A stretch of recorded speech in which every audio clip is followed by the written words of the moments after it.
Hello and welcome to my art channel. आज class number 7 है और आज हम सीखेंगे ब्लेंडिंग, इंडेंटिंग और हाइलाइटिंग के बारे में। आज हम सीखेंगे कि इन सब टूल्स का यूज़ कहाँ होता है और किस तरह से यूज़ किया जाता है।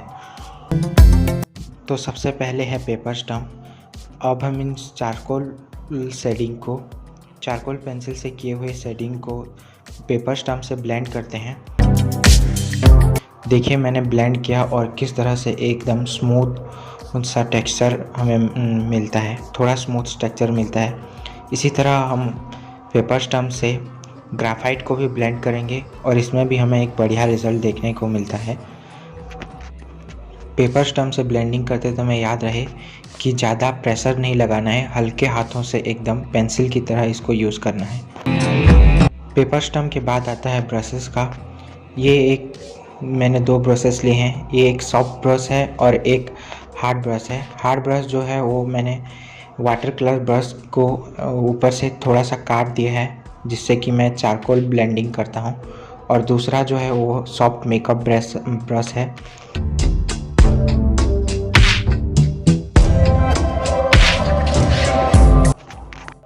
इससे आप स्मूथ टेक्सचर ला सकते हैं। इसको मैं बेसिकली स्किन इन टोन पे शेड करने के लिए यूज़ करता हूँ। स्किन टोन शेडिंग को ब्लेंड करने के लिए यूज़ करता हूँ। अब इन सब के अलावा आप टिश्यू पेपर का भी इस्तेमाल शेडिंग को ब्लेंड करने के लिए यूज़ कर सकते हैं। सबसे पहले आपको टिश्यू पेपर को इस तरह से फोल्ड कर लेना है और धीरे धीरे ये हल्के हाथों से सर्कुलर मोशन में ब्लेंड करते जाना है। इससे आपको एक स्मूथ टेक्सचर देखने को मिलता है जिससे आप स्किन या किसी भी बॉडी पार्ट को ब्लेंड करने में यूज़ कर सकते हैं। अब सेम पार्ट को हम एक बड़े वाले मेकअप ब्रश से ब्लेंड करके देखते हैं। देखिए आपको किस तरह से एकदम लाइट शेडिंग के साथ लाइट ब्लेंडिंग मिल रहा है, एकदम स्मूथ स्ट्रक्चर।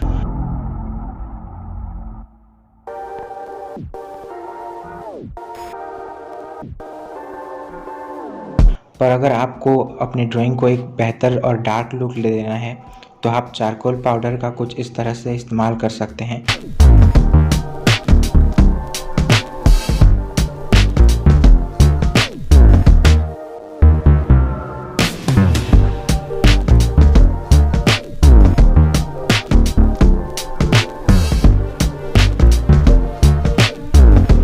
और अगर आपको अपने स्किन को स्मूथ टेक्सचर लाना है अपनी ड्राइंग में तो आप ग्राफाइट पाउडर का इस्तेमाल कर सकते हैं।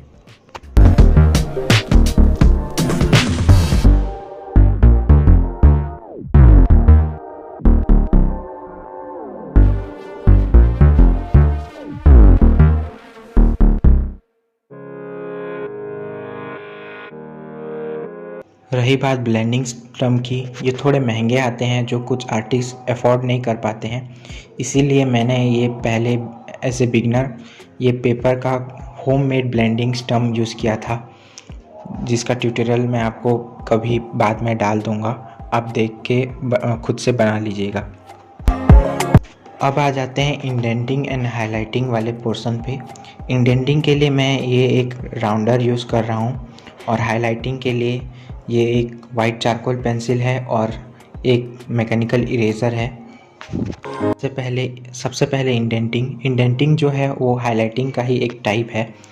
इसको कुछ इस तरह से यूज़ करते हैं, जब आपको हेयर बनाने होते हैं तो उसी के डायरेक्शन में आपको वो लाइट प्रेशर के साथ स्ट्रोक्स लगाने होते हैं। उसके बाद उसके ऊपर पेंसिल से सेट करना होता है, फिर ब्लेंड करने के बाद आपको इरेज़र से उसको हल्के हाथ से हाईलाइट करना होता है, जिससे आपको हेयर जो वाइट हेयर हैं या फिर जहाँ हाईलाइट होते हैं वो अच्छे से नज़र आने लगते हैं। इन सब के अलावा आप एक वाइट चारकोल पेंसिल का भी इस्तेमाल कर सकते हैं। मेरे पास ये वाइट चारकोल पेंसिल है पर मैं इसका इस्तेमाल ज़्यादा नहीं करता।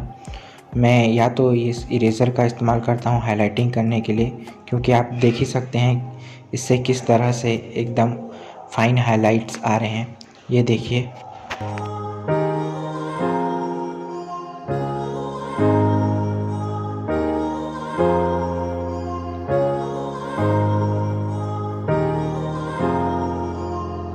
आपको ये बता देता हूँ कि इन मटेरियल्स को कहाँ कहाँ ड्राइंग में यूज़ करना है।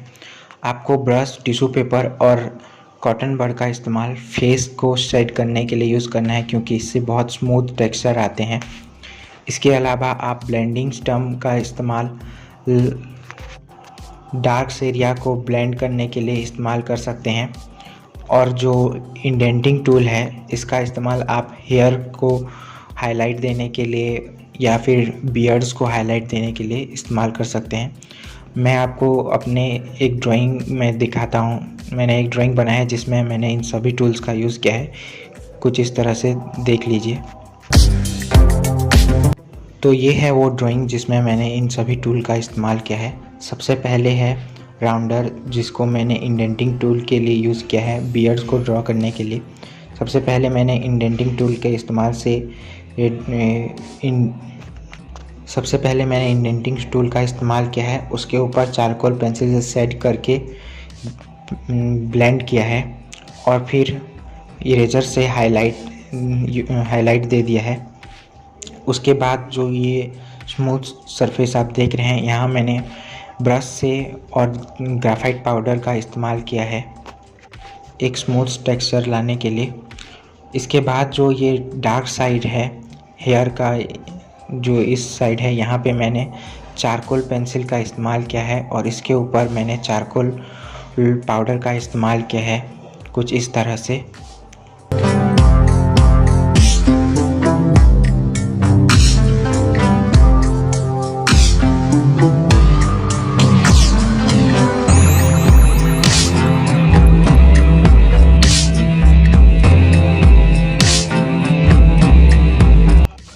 आज की क्लास में इतना ही गाइस। अगले क्लास के लिए आपका होमवर्क है कि आप 3 पेपर में इस आर्ट सीरीज़ में जो आउटलाइन ड्रॉ किए गए हैं, आप उसको 3 पेपर में ड्रॉ करके रखे रहिए। और मैं अगले वीडियो में जब मैं आपको शेडिंग करते हुए शेडिंग का वीडियो डालूँगा, तब आप उन तीनों पेपर में एक एक करके प्रैक्टिस करिए और अपने आर्ट को इम्प्रूव करिए। Thanks for watching guys. Like, share and subscribe, और ऐसे ही आर्ट वीडियोज़ के लिए हमारे साथ जुड़े रहिए।